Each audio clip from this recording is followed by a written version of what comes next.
Have you ever thought about throwing your hat into the ring about what was the best manga of 2022? Hello, everybody. Welcome to an extremely special episode of That Manga Dude. Today, I'm going to be giving out my specific manga awards for 2022. And what do I mean by that? I mean, I'm giving out absolutely pointless. There's nothing. You're basically just going to hear my opinion of volumes and manga that I have read throughout the year of 2022, and I'm giving you my recommendations for the best of the best. And some other really goofy awards that I decided to give out because I wanted to add a little spin on my stuff, other than your classic, oh, what's the best shonen and what's the best whatever. Am I going to do a best of total, like a top 10? I'm thinking about it. Still haven't decided yet, but as of right now, I'm going to be talking about all of the ones that I have read. So the only criteria that I have is that the series had to have been published in 2022. And what I mean by that is not just one volume, but I'm talking about volume 1 onwards. So if you're expecting series like Blue Period or stuff like that, I'm probably not going to be talking about it because I want to make it interesting, I guess. It's also important to note, too, that my only other rule that I have for myself is I cannot double a series. So my best manga series, or what I would say is the best manga of the year, will not be seen on any other part of the list. The only the only award that is given out to another series, and I'll mention, is going to be the best volume cover, and I'll explain it more when we get to it, but once we get to it, we'll get to it. But I gotta go change it. I gotta go look fancy a little bit because I want to be, I want this video to be a little bit more special, so let's get going. I'll be right back. Boom, baby. Alrighty, I'm all suited up now. I've got myself a long sleeve floral shirt, so let's get started with probably the one that a lot of people who watch my channel probably are looking forward to or whatever. But this is the best shonen of 2022, and the winner is Sakamoto Days. That is right, Sakamoto Days. Volumes 1 through 4 are currently out at this point. Volume 5 is going to be out. I am recording this video ahead of time, so boo-hoo, cry about it. Because Volume 5 should be out, hopefully in December. So, Volume 1 was amazing. This whole series has been a remarkable, fun time. It's been a great romp. It's a very good shonen series, and the fact that, all of the characters are very likable. The action is really entertaining. The art is slowly but surely getting better. And the covers are absolutely amazing. This first volume doesn't really do it justice. The later volumes do a lot better in terms of a really interesting and colorful cover. So this was just a really nice, good series, honestly. It's just so much fun. I talked about it, of course, in one of my first FVIs. If you haven't given it a check out, you should go check it out. But yeah, this is a really great series. If you haven't read it and if you're into shonen, I would say this is the best shonen in 2022. And my runner-up, I'm going to do a couple of these runner-ups because I did read a lot of manga and I do still want to highlight some that didn't necessarily come out. But if I had no criteria, I would have put Hell's Paradise as my favorite shonen series of 2022, or that I read in 2022, because this series is super amazing. All the volumes are out now. I think there's 13, and I've only read up to volume 7. So this, yeah, I mean, even up to volume 7, the series is really great. The art is absolutely wonderful, and the main character is very likable. A lot of the characters really are really likable, and I think the intrigue and the story and the mystery all really combine really well together for just an overall remarkable series. And I'm really mad at myself for not reading this earlier, but I am now lucky enough to be able to read it. Coming up next, my favorite shoujo series. So this one's really interesting because I kind of had some choices. I mean, I read a lot of old shoujo this year, but the only one that I would say that really hooked me beyond just oh, this was a pretty good first volume, and that has to be New York, New York by Marimo Ragawa. Wow. This series was crazy. I mean, the first volume is good. I enjoyed it. I had a great time. I liked the what was I gonna say? Holy crap! I really like how the characters act with one another, and I think it's touching of certain topics is done pretty well. Not amazing, but done pretty well, especially for the time. But the first volume is great, but the second volume is where it's at. The second volume goes absolutely crazy. It throws in this ridiculous crime thriller section and oh, you don't know like who's gonna die, who's gonna live, and it just gets wild. And there's something that's like I don't know, it ties the story really well together. There's a very bittersweet ending to the series as well. It's just I don't know, it's really great. If you haven't checked it out, you definitely should. As a side note, though, please know that there is a lot of trigger warnings. I've mentioned them before, so I'll post them up here in text. I'm not gonna say them out loud, but just to say it's a very intense series. Please keep that in mind before you go and read it. And if you ever have any major triggers towards any of these things, I would say try not to read it. But great one. And my runner-up, and also one of the first shoujo series that I read in general, really, is Shortcake Cake by Sumo Ishita. Great series, honestly. This was an amazing read. I read all 12 volumes, I believe, all through this year. Picked them up pretty fast, too. I don't know, I was hooked right when I got the first volume. It's a good time. It's really straightforward. The story is not like super crazy or anything, but it's a really cute romance. The characters are very likable. Basically, the story, if you didn't know, is this girl, Ren, is from basically the middle of nowhere, at least in this aspect or in this context. So she moves into a boarding house to be close to the school, and she meets all this colorful cast of characters. They're all really great. They're all really fun. There are some problematic characters here and there, but they're not. Or at least they get some kind of a redemption arc, or they get some kind of a little bit more context. Do I still like those characters? No. But I do like a lot of the characters. Yeah, this series was really good. Coming up next, my favorite seinen series, or seinen? I'm sorry, I don't know how to say that word. I've tried so hard. I think I'm saying it right, so bear with me. But my favorite seinen series is Kowloon Generic Romance by Jun Miyazuki. So, this series had intrigued me quite a bit because I first read After the Rain, which is the first series that I know of that was published by was it Seven Seas? No, Vertical. Excuse me, by Vertical, by this author, and I saw that that Yen Press, not Vertical, was going to be publishing the series. I was super interested because I always found Kowloon to be a really interesting city in general because it is a real city, but the plot just seemed really interesting, and when I read it, I wasn't expecting what I guess I read, which is a remarkable mix of sci-fi, mystery, romance, slice of life, office series. It was a lot. There's a lot to unpack here, and you can take it at face value as just like a normal generic romance, office romance, but there's a lot of sci-fi elements. There's this mystery element that's going on with what's being built and stuff like that, and this the entire series this first volume is remarkable, and I'm super excited to read the second volume when it decides to come out. But I would say this is a really good start, and definitely my favorite seinen series that I read this year. Alright, I had slim pickings for josei, unfortunately, so I'm going to feature one of the few josei that I did read. Did not come out this year, but I did read Honey and Clover, and Honey and Clover is a remarkable series by Chika Umino. I would say it's like Blue Period before Blue Period in a way, because it is a series that focuses on a bunch of art students. I believe they're supposed to be in university, and it's all about their little antics and whatever, but it also tackles those same kind of topics as well, like art block and meeting expectations of your family and your friends and social anxiety. I don't know, it does a really good job of combining all those things in a nice, cute kind of art style, but also tackles them in a decent way. I think it's written really well, so definitely give this a shot if you could find these volumes. If not, I think you can read this somewhere online, but I'm not sure. But yeah, great josei series that released on Shoujo Beat. So, what can I say? Sometimes that just happens, huh? Okay, and last but not least, for I would say my generic awards, this is the best one-shot, in my opinion, to come out this year, and that is Witches, the Complete Collection by Daisuke Igarashi. I love this series, or I love this volume. This volume is remarkable.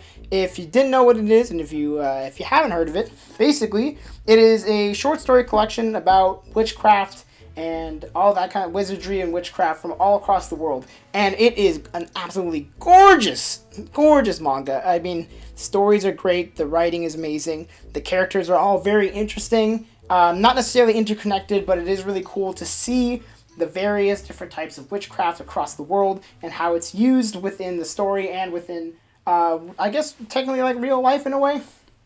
So I don't know, it just does everything really well. And it's super concise too. I mean, I read this I think in like 2 hours, and I honestly want to read it again because this was just a remarkable read and definitely definitely worth taking a shot on. If you haven't read anything by Daisuke Igarashi, I would say give this one a shot first. I think this is a good culmination of their style and their work and their writing. So yeah, absolutely wonderful. Definitely give it a shot. Alrighty, let's get into some more awards. So, the best couple, or at least my favorite couple, goes to Yuki and Itsuomi from A Sign of Affection. Once again, Surumu Yoshida comes in, steals my heart away. This couple is so adorable. Yuki is absolutely wonderful. She's super cute, but she's always like willing to learn more about Itsuomi, and vice versa. I think Itsuomi is a great main character, or a great male lead, excuse me. He's not the main character, but I love their couple. I love this couple quite a bit. I've read up to volume 4, not up to volume 5 just yet, but this couple is so adorable. They are so cute. Ah! I guess that's about as much as I could really truly say in a very human form, but yeah, they are absolutely adorable. They work so well together and they gel really well. And I just think that like they're just genuinely interesting characters, like obviously like alone, but together they make such a nice cute couple and they work really well. I love it. I love them. Check this out. Up next, this is the best cast. So this one's interesting because this is one of those series where I said where I couldn't choose another one. I may have chosen one of my other top series for the best cast, but this one I think deserves a mention, and that is See You Tomorrow at the Food Court. So there's only truly two characters in this series, and it's these two in the front here, and they are absolutely wonderful characters. They are very well written. They play off of each other extremely well in terms of their comedy, in terms of how they speak. It feels like genuine, real. It feels like I'm sitting right there next to them as they're talking about absolutely nothing, and that's what I kind of love about them. I think like they're so well written. I feel it feels weird. They feel like too human, which is actually like, you know, it's not a bad thing, honestly. It's done so well, and just I don't know, they're just super great with one another. They're very goofy. They're exactly what you'd expect for high school girls. Honestly, great work. I mean, Shinichiro Narie did a great job writing these two characters. I'm really excited to see, because I believe there's supposed to be like a supposed sequel to this, so I'm really interested to see where these characters continue to grow. But yeah, if you haven't checked this out, this is a wonderful one shot with a great cast. Give it a shot. Alrighty, up next. So this is the best cover and spine for a series. I'm only going to show one volume, but that is Summertime Rendering by Yasuki Tanaka. This is a absolutely gorgeous, like in general cover. The series, like the entire series, looks wonderful on the shelf. It has a like absolutely like mind-blowingly beautiful colors. It really pops off, and they're all different too, because this one's like an ocean theme on the front. There's another one that's like the next couple volumes, there's like a really dark red theme, and they're all just done such beautifully well. It's wrapped perfectly around. Honestly, Udon did a wonderful job translating this to a English audience and brought to us in like this really good, like just really firm, really wonderful cover and really good, wonderful series. So yeah, kudos to them. And as my runner-up, I also decided to put in Sakura Hime because I can't say enough about how absolutely gorgeous these covers are, and also these spines. Like I said, this is a series that came out a long time ago, so I can't really put it in as my like actual number one. But yeah, if I was including them, I would definitely put these because these are beautiful, beautiful covers. All right, up next. This is the one exception that I mentioned. This is the best cover or spine for a single volume. Can you guess what it was? What it is? I may have hinted at it before, but it is Sakamoto Days Volume 4. There's so much you could talk about with why this specific volume is absolutely beautiful. Like the spine itself, not too interesting. The back is okay, but this front cover is honestly one of the like most gorgeous front covers I've ever seen. The mix of purple, yellow, and green just really helps everything to pop out. You get like a beautiful like invisible like camouflage thing that's going on with the main character. and it helps that it's done really well. It wraps around the character really well. We get to see the background pretty like distorted, but exactly as how you would expect if he was invisible. It's just great. It's wonderful. It's like it's such an interesting angle as well. I mean, gosh, I can gush about this front cover all I want, but like this is an absolutely gorgeous front cover and design, and definitely worth giving it the best cover and spine of 2022 for a single volume. Okay, up next, I'm starting to add in the more unique awards. So this is the most unique art style. And what I mean by that is that this is the art style that I would say that I read this year and also came out in 2022 that really kind of pushed the idea of what manga is, other than, classic designs and stuff like that, or, well, I guess you'll see, but I believe Nightfall Travelers, Leave Only Footprints by Tomohi has an extremely unique art style. So I'm going to show you some of it. It's done in like this really interesting, loose watercolor-ish style. Obviously the color pages are wonderful, but this is just like such an interesting way to, I don't know, present manga, I guess. Because most of the time you usually have like pretty defined lines, you have very like specific background with the characters, but these tend to like mold pretty well. There isn't a lot of hard lines used for most of the series, only like here and there, usually just for like emphasis to where the hair ends and stuff like that. But yeah, I think it's done extremely well. Do I know if this is supposed to be all in color? I don't know, but like just this is a perfect example. You could see here like interesting use of foreground and background color. Characters like not really well defined, but you know exactly who she is if you've been reading the series. So just done extremely well. I think this is a remarkable first volume, and of course the art style is extremely unique. Okay, up next, this is the most thought-provoking, the most thought-provoking series that I read this year.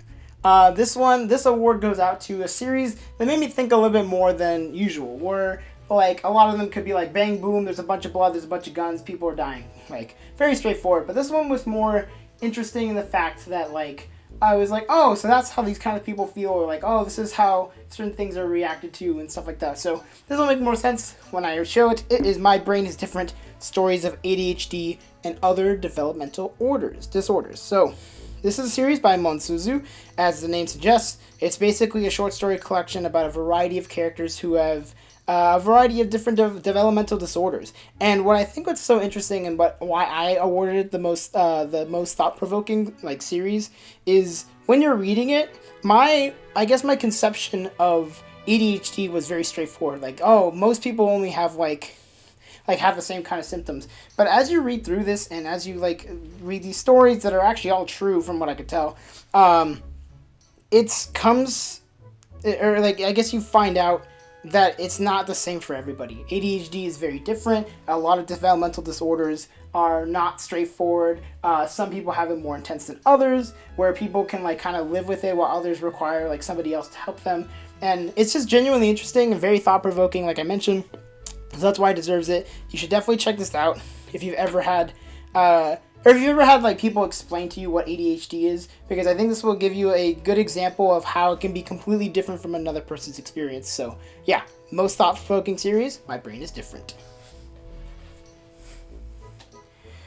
Up next, this is the best use of the medium. So the best use of the medium award goes to two series this year, but these two series basically took the medium of manga and definitely twisted it in a way that I would have never expected, and really blew me away with how interesting they are. So first, it is Colorless by Kent, and so this goes on to the most, excuse me, I almost spoiled everybody, but this is one of the best uses of the medium, and the sole fact that it plays into the story as to why there are certain pieces of color. So the story is basically there's this crazy apocalyptic event that completely knocks out color from the entire world. So only certain characters can see color, and there's only a little bit of color used. So it's done in such an interesting way, like where there are basically color sections in the manga. And I think that is super interesting and super cool.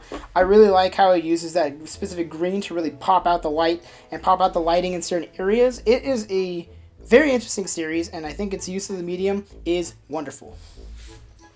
And tied for the award is also The Carmen Line by Mitsuhashi Kotaro. So this series not only being a very thought-provoking series as well, and just an overall interesting series, but I like how it is printed in blue. I think the blue really helps to tell the story as well, not just with like within everything, but I don't know, it helps differentiate itself. It is a very interesting read. I think it helps that the blue ink uses it. I don't know.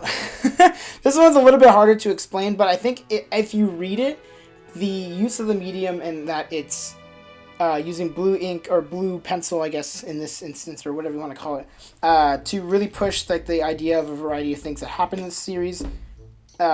It's just, I don't know, it's just good. It's just good, man. Definitely give it a shot. This is a great one shot. Mitsuhashi Kotaro, you did a great job. I love this.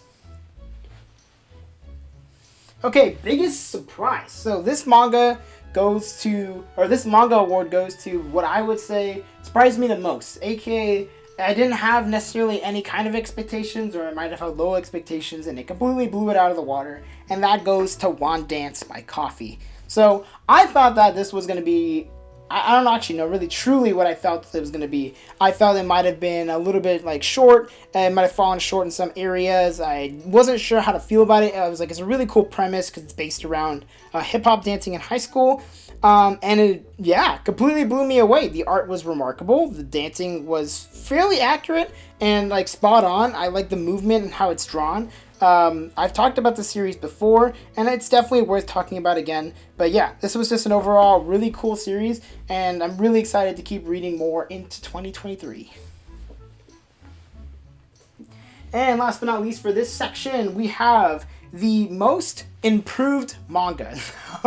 What does that mean, the most improved manga? So this means that I read a series where I did not really care for the first volume, but I ended up liking it more as time went on. And that is going to go to Kubo Won't Let Me Be Invisible by Nene Yukamori. So, I mentioned this in a reading log pretty long time back, but I really did not care for this first volume. I thought this first volume was very boring. I thought it was not interesting per se. It felt like a Komi copy, not gonna lie. But as I continued to read it, I gave it a chance because I give a lot of things chances that I probably shouldn't, but this one proved to be a lot better than those other bad ones. So really exciting to see where this went. Volume 2, 3, and 4 have slowly but surely gotten a lot better. I really like Volume 4 actually, so excited to pick up Volume 5.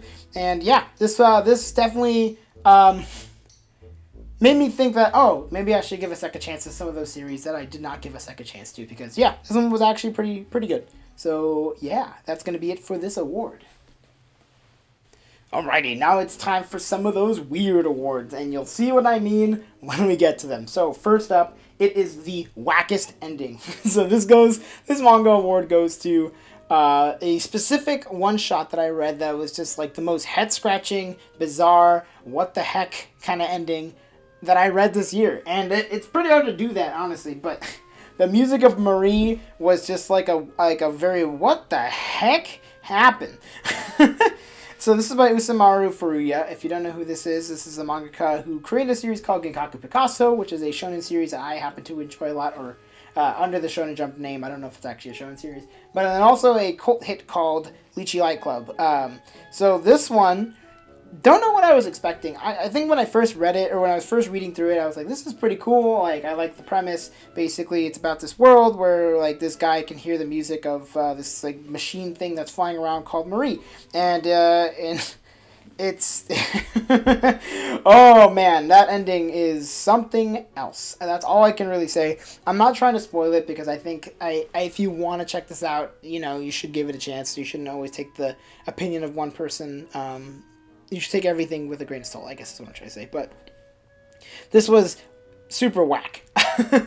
Left me, like, dumbfounded. Like, why did it end that way, I guess, is the best way to put it. Frustrating might be another way to put it. But overall, I like the read. It's just like the ending kind of not necessarily erased what happened, or kind of like came out of nowhere, I guess is the best way to put it, where it felt like it wasn't earned. And that's just kind of unfortunate. But yeah, overall, this is the wackest ending of 2022. All right, this is the wackest beginning. So I added this one actually very recently, and that's because I really wanted to mention it because you need to mention this series because it is the wackest, one of the wackest beginnings. And this is Dan to Dan by Yukinobu Tatsu. Oh my gosh, this series is so wild. Basically, there's these two characters. This girl doesn't believe in aliens, and this guy doesn't believe in basically like demons or whatever. So they go to each other's like locations, and they both experience both of those things. And it's super weird. She gets chased by these weird looking aliens that are kind of scary looking. He gets chased down by this yokai demon who wants him to suck on her titties.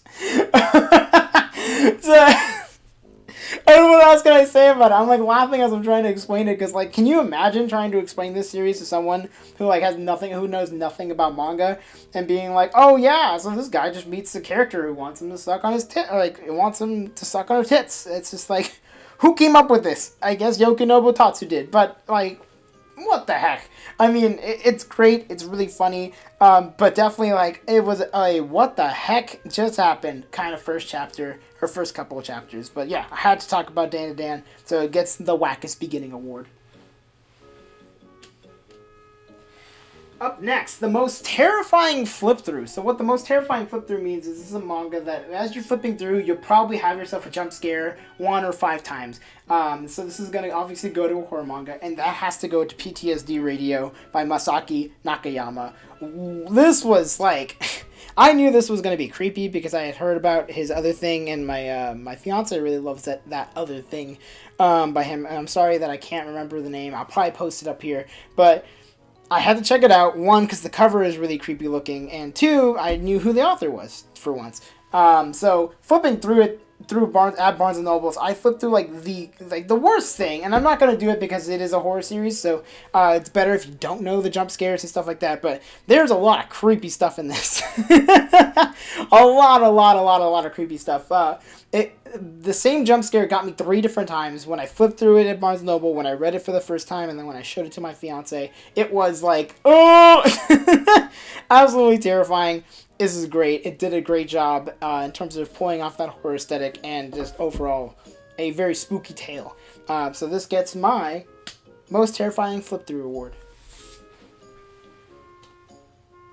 Up next, this is the most obnoxious character. So this does not go lightly. This is a character that I absolutely despise. And actually in a pretty good series, not going to lie. So this is, in Mame Coordinate Volume 1 specifically, there is a character who I don't think is named yet, or at least I don't remember it being named. I definitely checked through it, and I couldn't find his name in the first volume. He might be named later, but it's this guy. This guy is disgusting. He's obnoxious. He's the worst. Totally sexist. Totally piece of crap. Totally hates. Like, he's just the epitome of everything that I dislike about people, where they just, like, judge somebody because, like, they messed up a couple times, or somebody who, like, is just completely negative, like, all the time. He is the worst. Absolute worst. So he gets the most obnoxious character. That is that manager guy from Mame Coordinate. And last but not least, for the Weird Awards, this is the coolest old dude. As the name suggests for the award, it is the coolest old dude. I did have a second choice for this. And he just barely lost out, mostly because I just don't like the series that he's in. But I'm going to give it to Candy and Cigarettes Volume 1's. His name is Hiraga Raizo. So he's a super cool old guy. I like him a lot. I like how he's written. He's very funny. He's a retired cop. And he's written really well. And I think he plays a really cool and really good, kind of like father figure for one of the characters in the series. Or I guess you can kind of tell by the front cover, but yeah, he's super awesome. I like how he's written a lot, and I think he's really funny because he's the classic, oh, you're just a little youngster. But then he ends up being like the old guy who has to learn a few new tricks. So super cool. I like where his character goes. He's awesome. Yeah, so best old guy, best cool old guy goes to Raizo.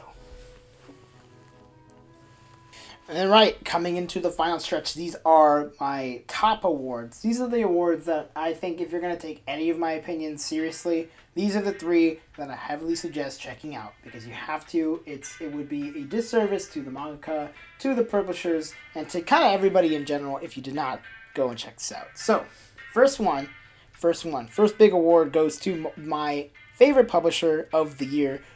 This one goes out to someone I kind of expected, and I think a lot of people would agree with me, but that is going to be Seven Seas. So, Seven Seas has been really killing it on any kind of publishing, like, on everything. I mean, they completely surprised us with Tokyo Revengers basically stealing away the printing rights to it from Kodansha, because Kodansha kind of really fumbled that one.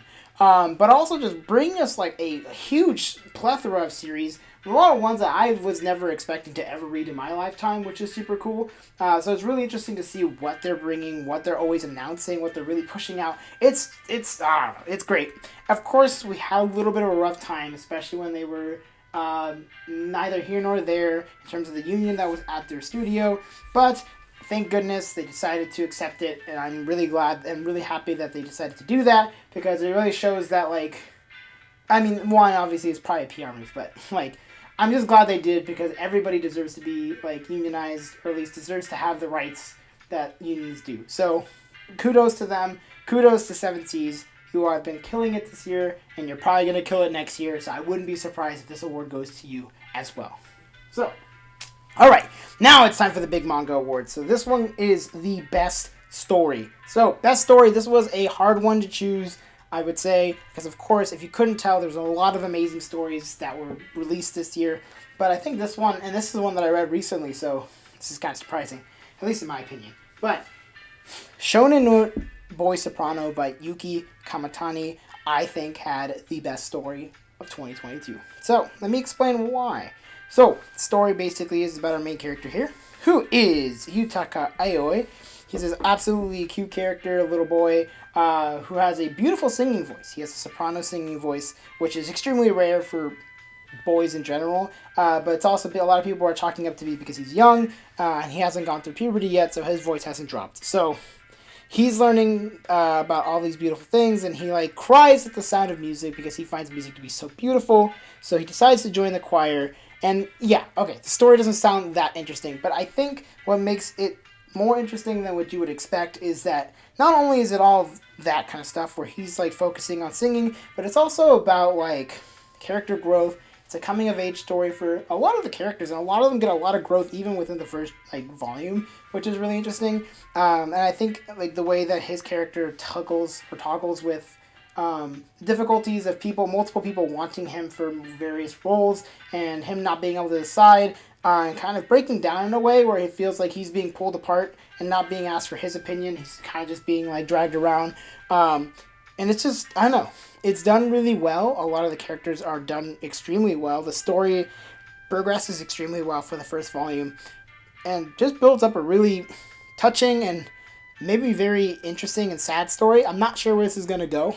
I am a little nervous about what's going to happen later, but not in a bad way. Definitely more like this is very intriguing. It's probably going to be really sad. Yuki Kamatani is really good at making sad stories.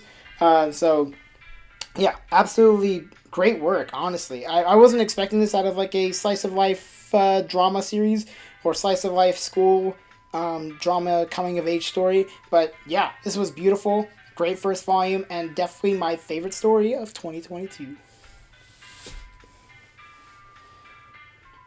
Alright, best art. This one is a hard one. This one was another really hard one. All of the best ones, except for the best manga of 2022, was really hard. I think this one specifically, because I also read this recently, but it's hard not to choose it because of how absolutely gorgeous it is. And if you've read it, you know exactly what I'm talking about. But that is Yokohama Kaidashi Kikou by Hitoshi Ashinano. Wow. I mean, I didn't know what I was expecting from this. My fiance, when it got announced, my fiance was freaking out because this is a series that she really likes. It's a series that she had read a long time ago online, and had actually just recently picked up the Japanese volumes because we never expected the English one to ever release, or to ever have a true English release.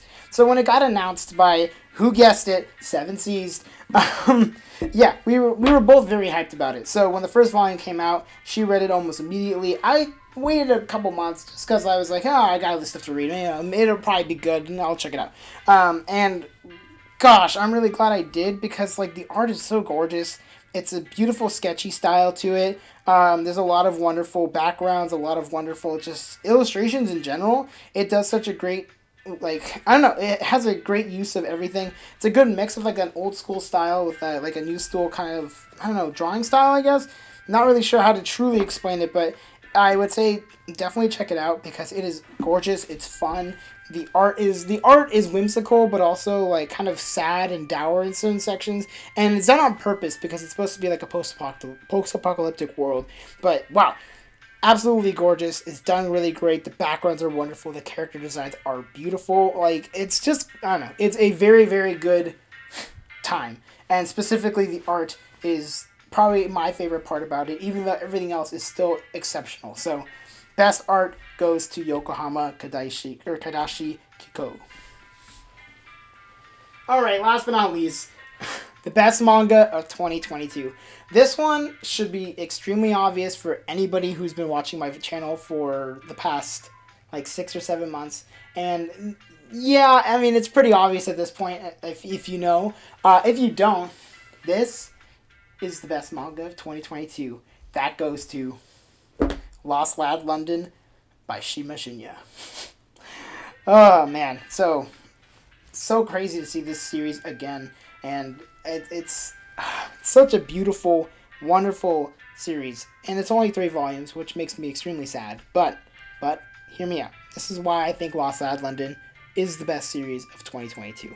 First, the characters are exceptionally written. They are wonderful. They're interesting. They're complex. They're written really well. You really learn a lot about them, especially with even just the first 2 volumes. And yeah, they're all done great. So that's awesome. 2, the setting. So I don't usually talk about setting in terms of it being like extremely important because I think the setting is just heavily dependent on the world building. But I find that the setting being in London is really awesome because it allows for a different kind of writing style, a different kind of experience, especially when talking about things within London and people within London. And I think that also leads into my third part, which is like the diversity. So what makes this story so interesting is that like the main leads are not something typical of a manga series. It's a black male lead as well as a he's supposed to be, oh gosh, don't screw this up, Daniel. I believe he's supposed to be South Asian. I will make sure to write it out if I'm wrong, but basically it's 2 completely unique characters, or not unique, but 2 very rare characters to see as main characters in Japanese media in general, but especially in manga. I mean, it's super cool to see them, and they're also done well. They're not like written as stereotypes, which is always a great sign of a good writer.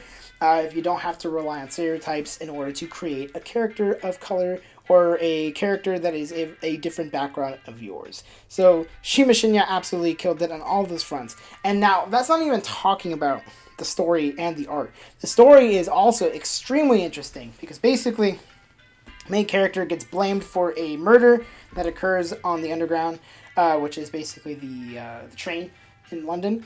And so it's about him trying to figure out why he got blamed for this murder and then why his roommate suddenly disappears. So he teams up with the cop that's on the front here, who is also a kind of like not a loner, but he is a character who's looked down upon in the police because he's like the character that kind of like talks back to the chief and is always like kind of doing his stuff on his own time, which is, extremely rare and very bad for a police station. So they team up to try and find out what the heck is going on. And it's done in an extremely concise way.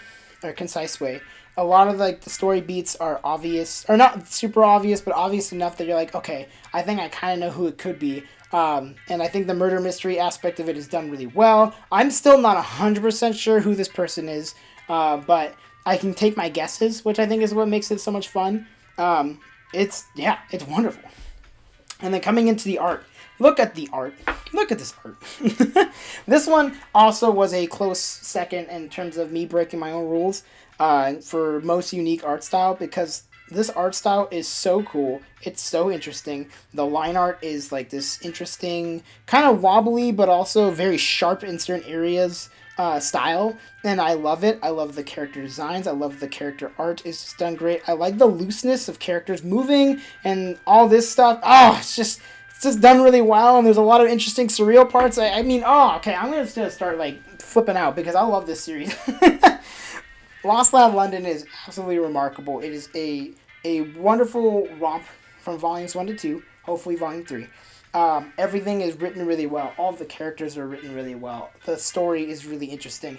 The art is absolutely gorgeous. There's nothing else that I could have ever put at the #1 spot of best manga of 2022. So kudos Lost Lad London, kudos Shima Shinya, and kudos Yen Press for publishing such a remarkable volume of manga. So that's going to be it for the Manga Awards of 2022, where there's some surprising picks, where there's some picks that you were like, I wish that was the best manga of 22, or that was my best manga of 2022. Let me know in the comments below. I'm actually really curious, because I know everyone's got different kind of opinions of what they consider the best manga of 2022. But yeah, Lost Lad London is there's no ifs or buts about it for me. If you have read Lost Lad London, please let me know how you feel about it in the comments below as well. And you know what to do. You can like, you can comment, and you can subscribe. Those are all wonderful things. Those are all beautiful things. If you've already done some of those things, you're awesome. You're wonderful. You're beautiful. You probably have a very nice complexion. And if you haven't, you probably still have a nice complexion. But, you know, thank you for watching through, I think it's probably like 40 minutes at this point, of me talking about manga, as I like to do. It's been a wonderful year talking about manga, and I am so honored, and I feel so good about how many people have been willing to support me throughout this like new venture for me, I guess. It's been really interesting to see my channel grow, and I'm really happy to be able to do what I can do, I guess. Do what I do best, which is mumble and talk a lot about stuff that I really like. And that just so happens to have culminated in the YouTube channel. So thank you guys for an amazing year. I will see you in 2023.